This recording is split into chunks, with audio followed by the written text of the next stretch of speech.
Hello everybody and welcome. In this video I will show you top tricks for your headphones REALME T310. So let's get started with open the application, and I recommend it to install the application to enable a lot of features here. Now, the first one, you have noise cancellation. I can't live without it, so I like it. And you can customize it also. You can change a level, you can reduce noises from the wind, and we have transparency mode. And you can enhance voices or again reduce noises from the wind.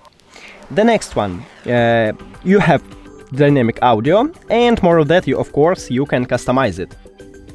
Next one, we have bass boost here, so it's a cool one, and I recommend it to use it, but if you don't like it, don't use it.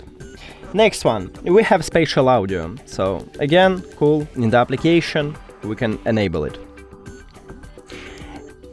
And we have game mode also. If you play some games, you can also enable it.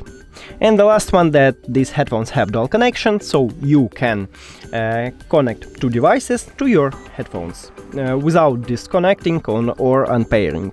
That's it. Thank you for watching this video. If you found it helpful, please consider subscribing to the channel and leave the like on the video. It's really important to us. See you later!